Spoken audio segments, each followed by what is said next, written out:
Welcome all the viewers. आज का lecture विशेष कर जो व्यूअर हैं उनके प्रश्न के संदर्भ में उत्तर है। हालांकि मैंने कोशिश किया है कि जो प्रश्न पूछे गए हैं उसमें से कुछ प्रश्नों का उत्तर यूट्यूब पर ही मैंने दे दिया है और कुछ व्हाट्सएप के जरिए भी प्रश्न पूछे गए थे उसमें से भी कुछ का उत्तर दे दिया है। और पिछले व्याख्यान में भी मैंने कई प्रश्नों का उत्तर दे दिया है। उसके बाद भी मेरे पास वो प्रश्न आए हैं, तो उन प्रश्नकर्ता के बारे में और उनके प्रश्न के बारे में आज हम फिर से जिनका छूट गया होगा उनको समाहित करके सभी प्रश्नों का उत्तर देंगे। या तो वो यूट्यूब पर डायरेक्ट भेजे हैं या व्हाट्सएप के जरिए हमारे पास भेजे हैं। ये ऐसा लगता है कि कुछ व्यक्ति तो अपना नाम भी नहीं भेजे हैं, अगर नाम भेजे हैं तो पता नहीं भेजे हैं। एक अधिवक्ता महोदय हैं, वो लिखते हैं अधिवक्ता, लेकिन कहाँ है ये भी नहीं भेजे हैं। कुछ प्रश्न है जो न्यायालय के आदेश हो गया है, कुछ प्रश्न है जो न्यायालय में वाद लंबित है। तो वैसे वाद जहां लंबित है या जहां पर किसी वाद में किसी न्यायालय या उच्च न्यायालय का निर्णय हो गया है या निम्न न्यायालय का निर्णय हो गया है, तो उसका सटीक उत्तर, कानून में सही उत्तर देना उचित नहीं होगा सिर्फ एक दो लाइन प्रश्न के संदर्भ में या एक कोई कागजात भेज दिए व्हाट्सएप पर उससे संबंध में।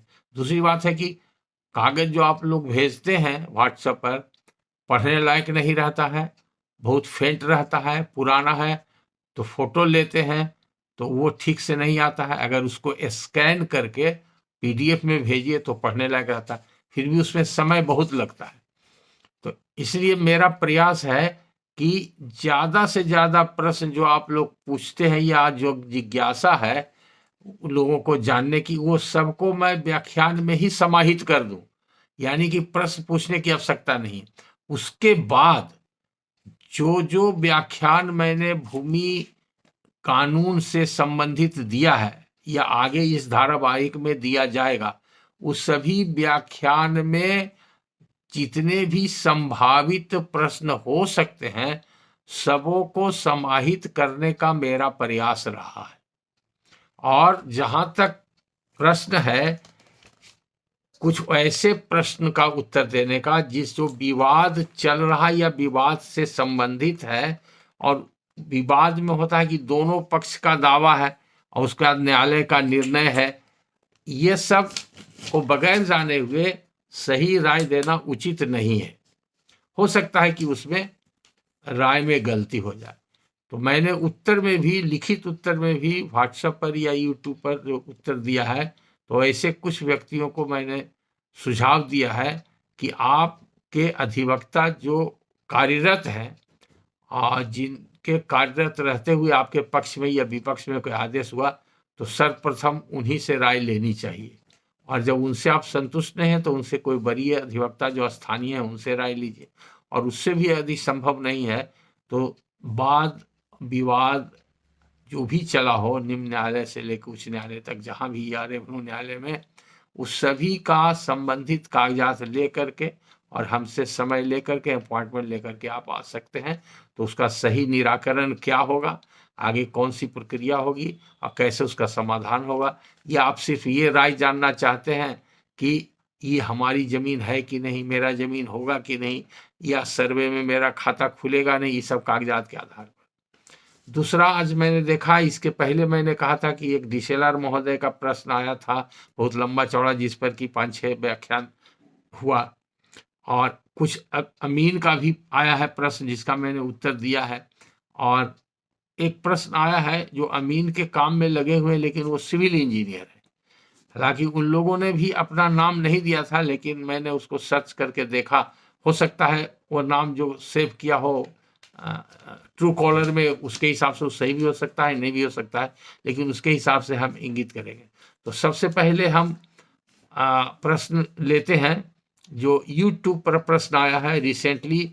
एक सिविल इंजीनियर है, उनका ट्रू कॉलर में जो नाम हमने सर्च किया उससे पाया, उनका नाम है इंजीनियर जेपी आर्या।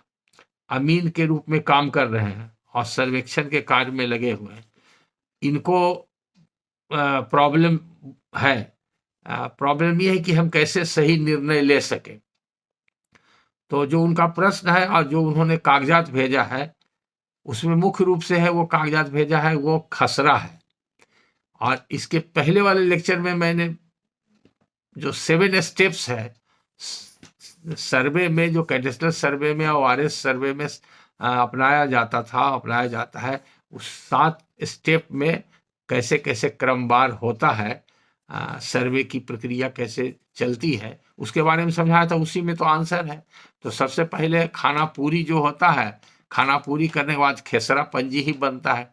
तो इन्होंने जो दिया है, आर्या जी ने फोटोकॉपी जो भेजा है, इसका फोटो लेकर के भेजा है व्हाट्सएप पर या यूट्यूब पर, वो है खेसरा रजिस्टर। तो खेसरा रजिस्टर है, उस समय का खेसरा रजिस्टर है और उससे विवाद है, सेल डीड दिखा रहा है और सेल डीड है जिसके नाम से, तो प्रश्न उनका आता है कि किसका खाता खुलेगा कि नहीं खुलेगा। तो खाता खुलने के लिए जो प्रारंभिक जांच है, उस जांच से ही पता चलना चाहिए कि अगर सेल डीड है तो किसने लिखा, किसको लिखा, कब लिखा, रजिस्टर्ड है, अनरजिस्टर्ड है, किस जमीन के लिए है, ये सब तो आप सेल डीड पढ़ के समझ सकते हैं। और उस सेल डीड में लिखा हुआ रहता है कि जो व्यक्ति बेच रहा है वो व्यक्ति का स्वत्व और अधिकार बेचने का कैसे प्राप्त हुआ, उस सेल डीड के अंदर जो कंटेंट्स होता है, मजमून जिसको कहते हैं, उसमें लिखा हुआ रहता है। तो आप उसको देख के समझ सकते हैं।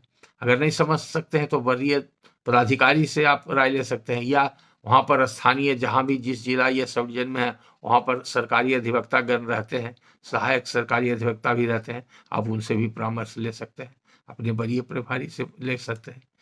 तो रसीद कटता है कि नहीं, जब सेल डीड हुआ तो उसके बाद उसका म्यूटेशन हुआ कि नहीं, अब म्यूटेशन हुआ तो रसीद कटता है कि नहीं, ये तो कागज से हुआ। और जमीन पर जाकर के जो फिर बुझना पड़ता है, जिसको बुझारत कहते हैं, फील्ड वेरिफिकेशन, तो उसमें उसका कब्जा है कि नहीं।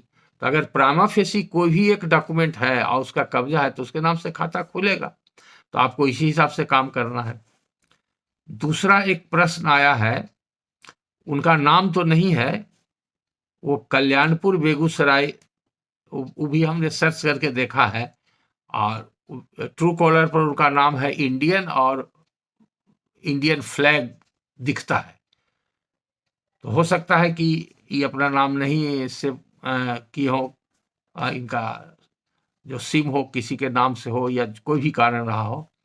तो अगर वो सुन रहे होंगे, जो अपना कल्याणपुर बेगूसराय के रहने वाले हैं या उनका ज़मीन वहाँ पर है, जो प्लॉट नंबर 580 एरिया 2 एकड़ 62 डिसमिल के खतियान भेजे हैं, जिसमें लैंडलॉर्ड का नाम लिखा हुआ है जगेश्वर सिंह, और उसी में ऊपर में दाहिने तरफ गोकुल प्रसाद रैयत खाता नंबर 4 लिखा हुआ है।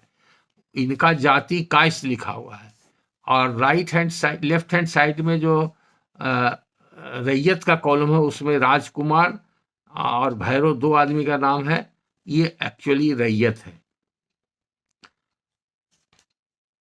अब इसके बारे में इनका जो शंका है वो 2 प्रकार का है। पहला ये तो कि इनका खतियान में नाम है तो ये रैयत है कि नहीं, इनका चीज है कि नहीं, और जमींदार परिवार के कोई है उनके वंशज जो किसी को बेच दिया है या बेचना चाहते हैं या उनका हकीयत है कि नहीं, सब उस इनका प्रश्न है, मिला जुला प्रश्न है। तो मुख्य रूप से जो इसको अभी जो यूट्यूब पर आपको हम बता सकते हैं वही है कि ये जो खतियान है प्लॉट नंबर 580 2 एकड़ 62 डिसमिल का, इसके रैयत राजकुमार और भैरव हैं, और गोकुल प्रसाद उसको जोत आबाद करते थे। एक तरह से वो इसके बटाईदार थे, गोकुल प्रसाद। और गोकुल प्रसाद के पास अपनी जमीन भी थी जो खाता नंबर 4 में है। तो खाता नंबर 4 में जो जमीन उनकी है, तो वो खाता नंबर 4 की जमीन उनका रईती है। और अगर गोकुल प्रसाद के परिवार के कोई व्यक्ति उसको नहीं बेचा है, तो उनके जो अभी वंशज है उन्हीं का अधिकार होगा। तो ये चूंकि मामला कॉम्प्लिकेटेड है, और जो डॉक्यूमेंट आपने भेजा उसका सब एंट्री क्लियर दिखाई नहीं पड़ता है, एक में ऊपर वाला भाग कट गया फोटो में। तो ऐसे विवादित वस्तु है जिस पर कि सटीक ओपिनियन देना, और अगर हम कुछ राय देते हैं तो उस पर अमल करना बहुत ज़्यादा, लेकिन मोटा मोटी तौर पर जो हम समझ सके और कम समय में, तो उससे ही पता चलता है।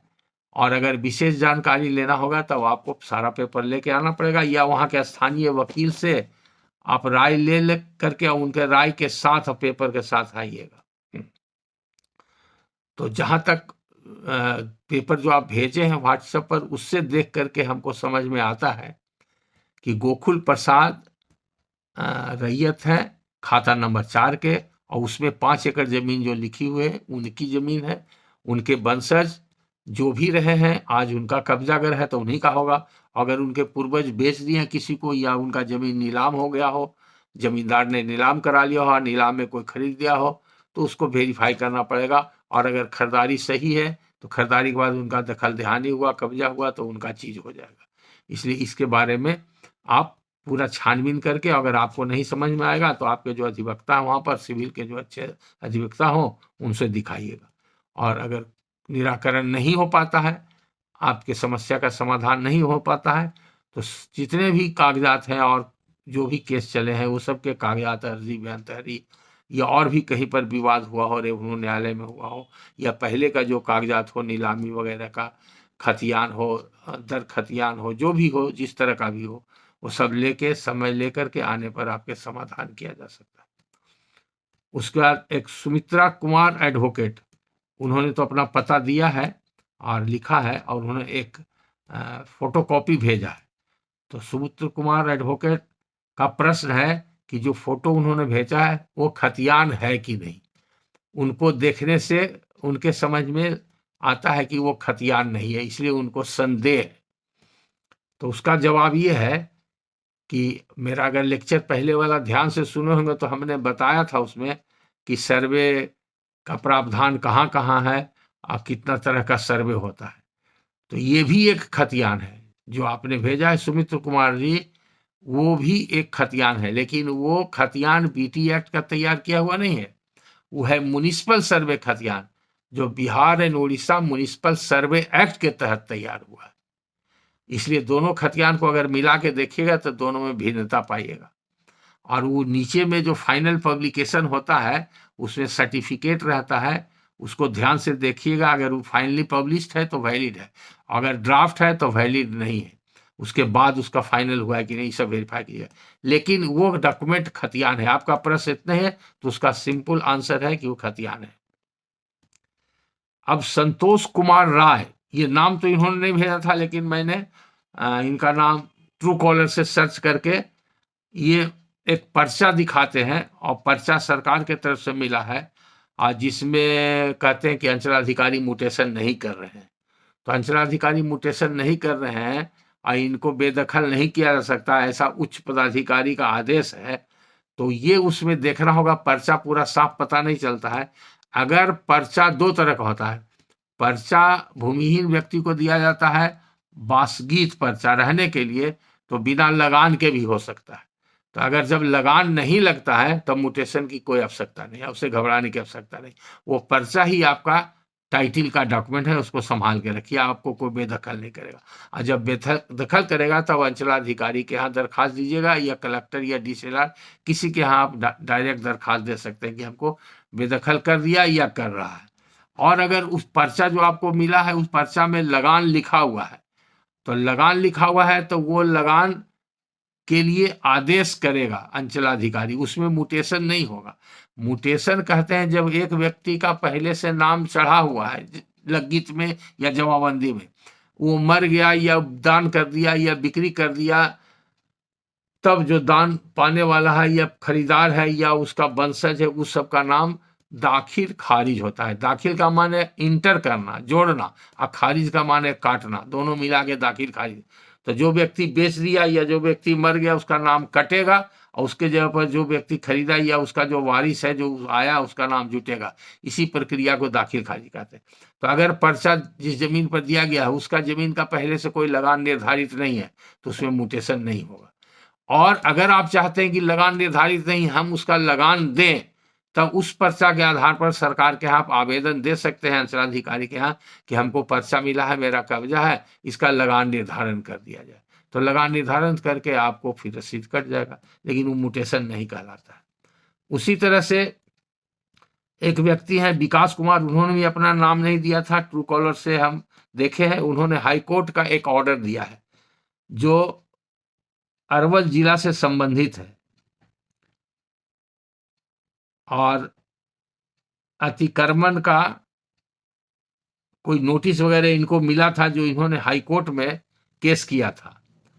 और हाईकोर्ट में honourable mister justice Mohit Kumar Shah का आदेश है 13/10/2022 का, उस आदेश की भी प्रतिलिपि उन्होंने भेजा है, और 2 बार ऑर्डर का भेजा है। और इन्होंने भी प्रश्न किया था कि इसमें आगे क्या होगा, ऑर्डर यही है, उसका क्या मतलब है। तो उनको भी मैंने जवाब दे दिया था कि अच्छा होगा कि आपके जो वकील साहब कागज बनाए हैं, हाईकोर्ट में लड़े हैं, या वहाँ अरवल में जो वकील हैं सिविल के, उनसे आप अच्छी तरह से राय ले लीजिए सभी कागजात दिखा करके। वो जवाब तो हम दे दिया, लेकिन पुनः फिर उनको हम रिमाइंड कर रहे हैं कि ये आदेश जो हुआ है, ये आदेश न आपके पक्ष में है न विपक्ष में। या तो आपने उनको, अपने अधिवक्ता को सही सही वस्तुस्थिति नहीं बताया, या उन्होंने नहीं समझा, या सभी कागजात आपने नहीं दिया। अगर आपको अतिक्रमण का नोटिस मिला था तो सीधे आप हाईकोर्ट चले गए। अतिक्रमण का नोटिस मिलने के बाद आपको वहां पर ही आपत्ति पत्र देना चाहिए था, और देने के बाद कोई आदेश पारित होता आपके कागजात को देख के कि आपकी चीज है कि नहीं है, तो फिर हाईकोर्ट में, अगर हाईकोर्ट में आए थे तो हाईकोर्ट में भी उसी तरह का प्रेयर करना चाहिए था कि ये हमारा टाइटिल है, हमारा रईती जमीन है, हम रैयत है, हमारा रसीद करता है, हमारा कब्जा दखल है, ये पब्लिक लैंड नहीं है, लैंड इंक्रोचमेंट एक्ट चल नहीं सकता। तो फाइंडिंग कुछ नहीं हुआ है, तो आपके पक्ष में कोई फैसला नहीं हुआ, लेकिन राहत इतना ही है, और ऐसा लगता है कि आसानी से जो आदेश हो सकता है वही आदेश लेने का प्रयास किया गया है। या हो सकता है कि जज साहब ने कहा हो कि आपका तो इसमें कुछ है नहीं, अभी तो नोटिस ही हुआ है, आपके खिलाफ कोई ऑर्डर नहीं है, इसलिए गोल मटोले का आदेश कर दिया गया, जिससे ना आपको नुकसान होगा ना कोई आपके खिलाफ कोई आदेश पारित समझा जाएगा।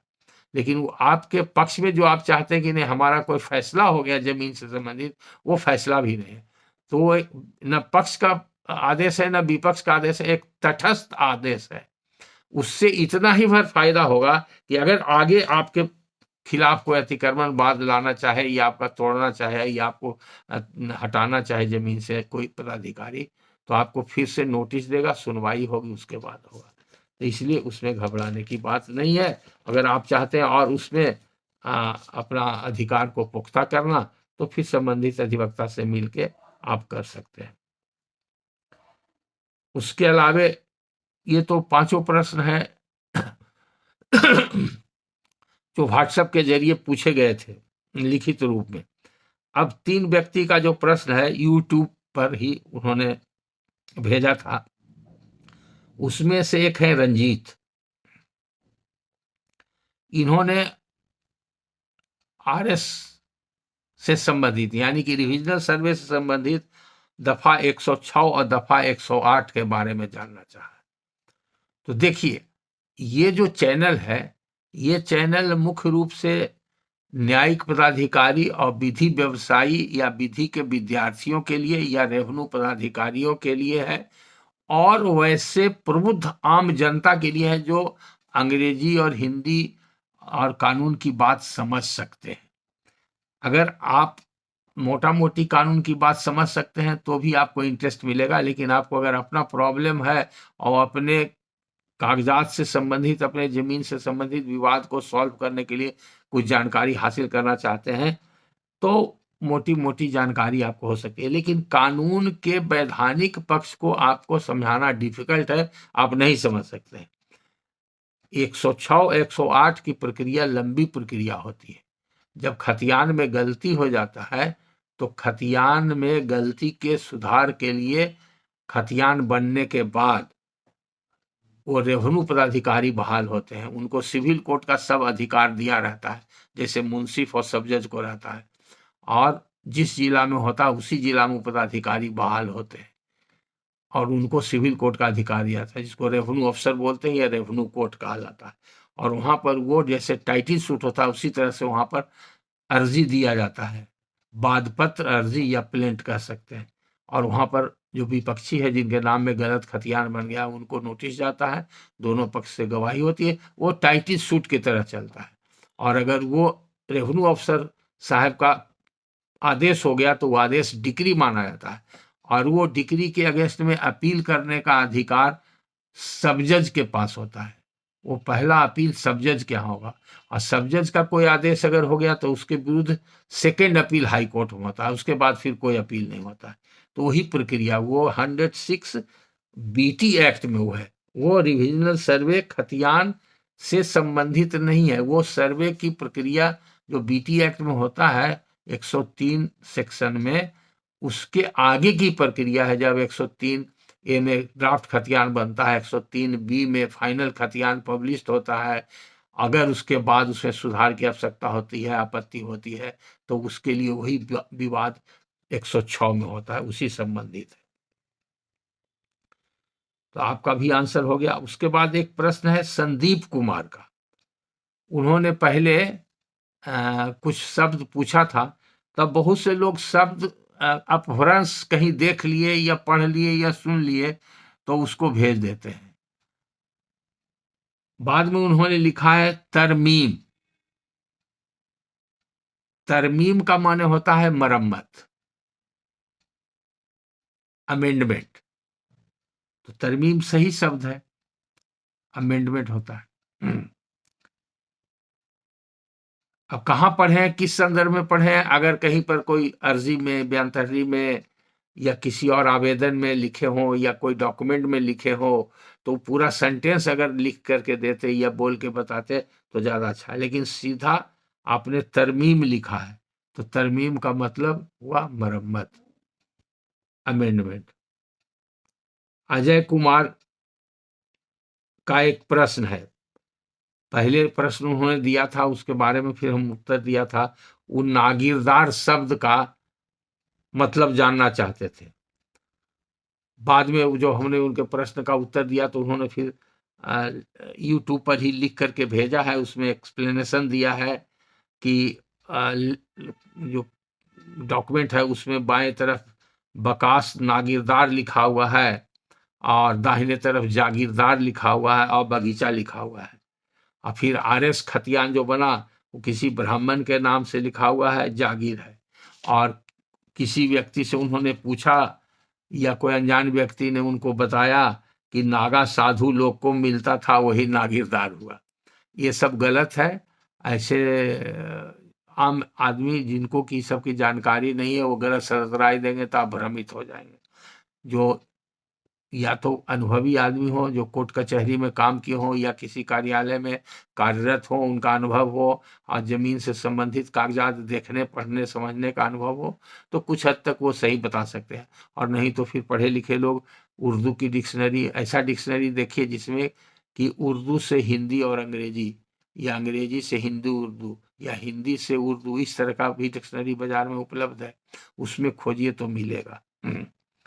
तो देखिए नागिरदार कोई वर्ड नहीं है, एक्चुअली वो जागीरदार ही है जो आप नागिरदार पढ़ रहे हैं। ज और ना लिखने में कहीं पर लिखने वाले से गलती हुई होगी या जो कॉपी किया है उसमें कहीं गलती हुई होगी। नागिरदार कोई वर्ड नहीं है और नागा साधु से इसका कोई लेना देना नहीं है। जागीर कहते हैं, हमारा पिछला लेक्चर अगर आप पढ़े लिखे व्यक्ति हैं अजय कुमार जी, और कोर्ट कचहरी का कुछ अनुभव रखते हैं या कुछ कानूनी चीज जानते समझते हैं, तो आपको समझ में आ जाएगा। पिछला जो लेक्चर दिए हैं उसमें बहुत कई बार हमने उसको दोहराया है। यही जो लगातार जो व्याख्यान चल रहा है उसमें, और उसके पहले बीटी एक्ट का भी लेक्चर है उसमें, या land history of land law Bihar, उसमें भी हमने बताया है। तो कई जगह है, आप लोग खोज करके अलग अलग तरीके से देख लीजिएगा कब क्या टॉपिक पर मैंने क्या कहा।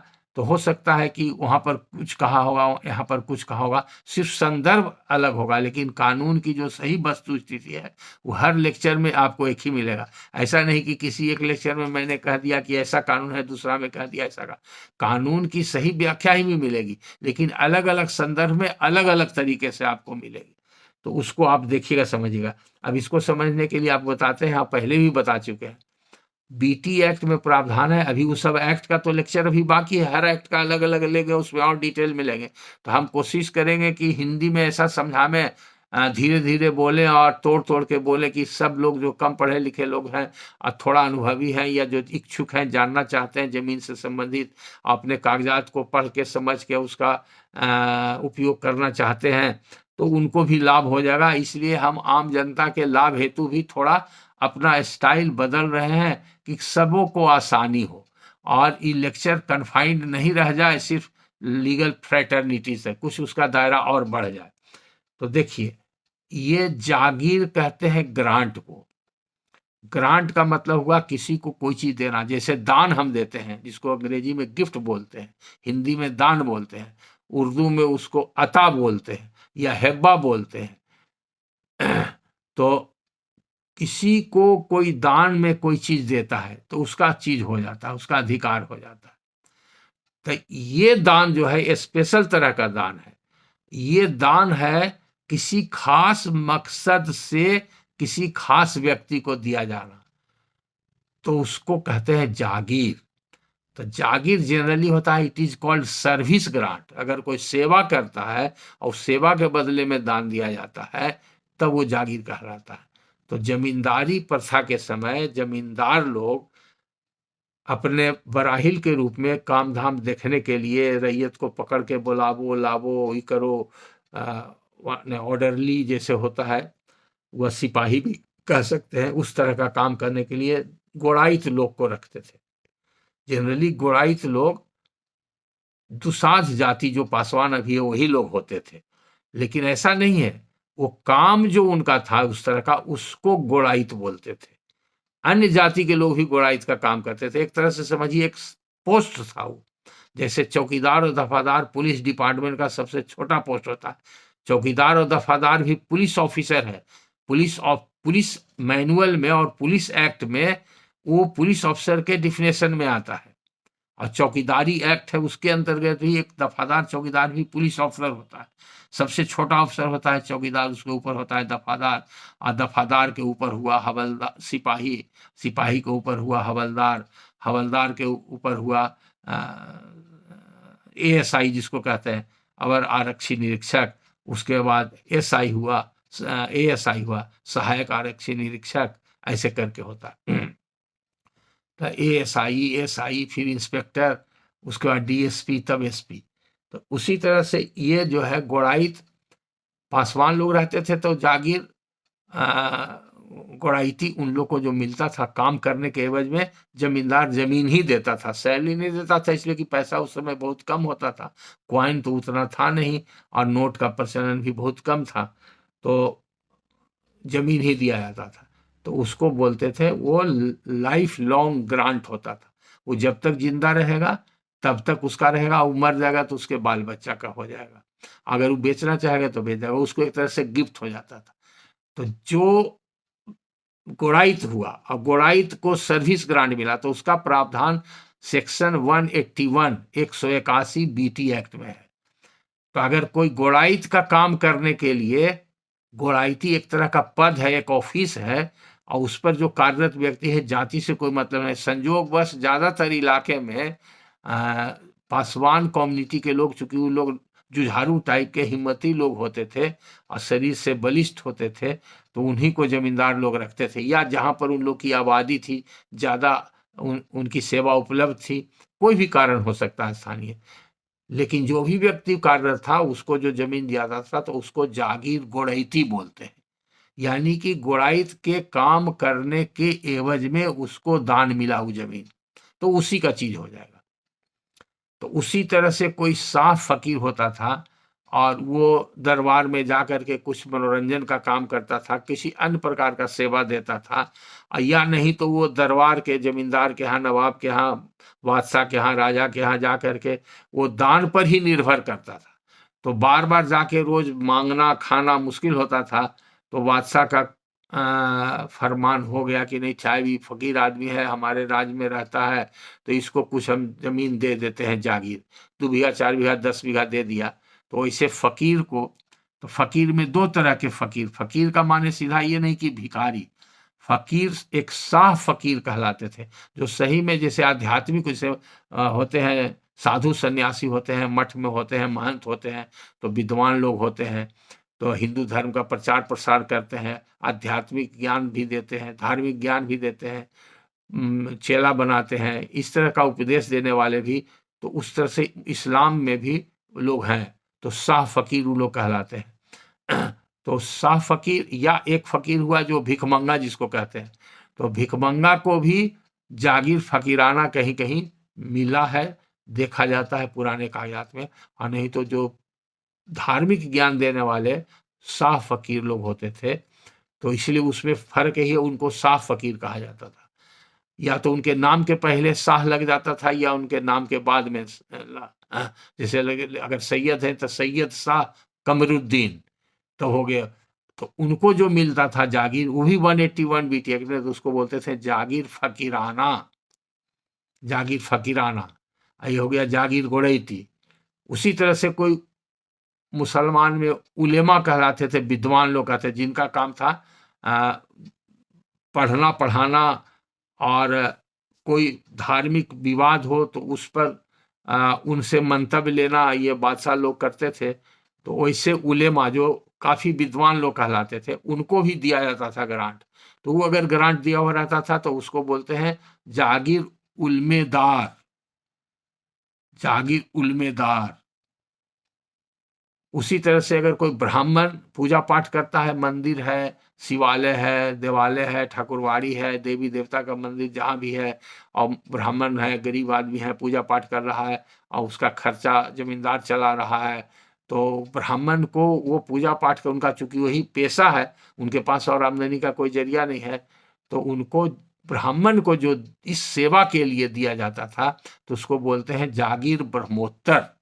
तो जागीर वर्ड लिखना कोई जरूरी नहीं है, कहीं कहीं सर्वे वाले से लिखने में गलती हुआ या सावधानी हुआ या उनको सही मार्गदर्शन नहीं मिला, इसलिए कहीं लिखा कहीं नहीं लिखा, तो उससे कोई मतलब नहीं। लेकिन अगर लिखा हुआ है जागीर ब्रह्मोत्तर तो भी यही माने होगा कि ब्राह्मण को वो मुफ्त में ग्रांट मिल गया, उसका लगान वान नहीं लगता है, उसको लगान माफ रहता है, तो जागीर ब्रह्मोत्तर हो गया। या सीधे लिखा हुआ है ब्रह्मोत्तर, तो वो ब्राह्मण जिनका नाम है खतियान में उन्हीं का रहेगा, जब तक रहेंगे उन्हीं का रहेगा, वो मर जाएंगे उनके बाल बच्चा का, उनका खरीद बिक्री करने का सबका अधिकार, क्योंकि उनको गिफ्ट में मिल गया। उसी तरह से कोई अगर देवी देवता के नाम से, शिव जी के नाम से, राम जानकी ठाकुरवाड़ी के नाम से, या किसी अन्य देवी देवता के नाम से कोई जमीन देते थे, दान में दे देते थे, तो उस जमीन को बोलते हैं जागीर देवोत्तर। वो सर्विस ग्रांट नहीं, लेकिन वो डेडिकेशन होता था, वो भक्ति भाव में लोग दे देते थे, तो वो भी लगान नहीं लगता था। लेकिन वो देवी देवता को, जैसे भगवान देवी देवता हिंदू धर्म में हम लोग जिनको मानते हैं, तो उनको संपत्ति दिया जा सकता है और उस संपत्ति रख सकते हैं, लेकिन आदमी की तरह उस संपत्ति बेच नहीं सकते हैं और न उस संपत्ति किसी को दान दे सकते हैं। वो ले सकते हैं, भगवान सिर्फ लेते हैं, देते नहीं, तो उनको दिया जा सकता है, उनसे फिर जो दे दिया भगवान को तो भगवान का हो गया, जो देवी देवता को दे दिया वो देवी देवता का हो गया सदा सर्वदा के लिए। अब उसके इंजाम करने के लिए जो रहते हैं सेवैत उसको बोलते हैं, या पंडित पुजारी रहते हैं, तो सेवा करेंगे, उसके एवज में उनको अलग से कुछ मुशाहरा दरमाहा मासिक भत्ता जो भी चाहे मिल सकता है। तो उसी तरह से मठ होता था, तो मठ में जो महंत होते थे तो उनको भी दिया जाता था। तब मठ के महंत को पर्सनली भी दिया जा सकता है, वो भी ग्रांट होते हैं, तो उसको बोलते हैं ब्रीथ। वो भी एक तरह का सर्विस ग्रांट है। वो चूंकि समाज में आध्यात्मिक ज्ञान, धार्मिक ज्ञान देते हैं, उसका प्रचार प्रसार करते हैं, तो उससे लोगों को लाभ होता है।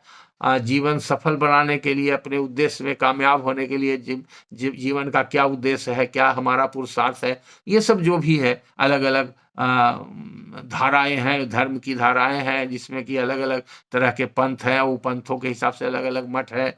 तो उन लोगों को भी जो दिया जाता था, तो उस भी जागीर होता था, वो भी वृत्त कहलाता था, वृत्त। तो सब ग्रांट है, सब ग्रांट है सेक्शन 181 बीटी एक्ट के तहत। इसलिए ये समझ गए जागीरदार क्या है।